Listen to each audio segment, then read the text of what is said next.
Hey everyone, welcome back to Fix Me Master.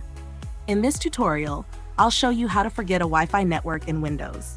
If you're having trouble connecting or just want to remove an old network, this quick guide will help.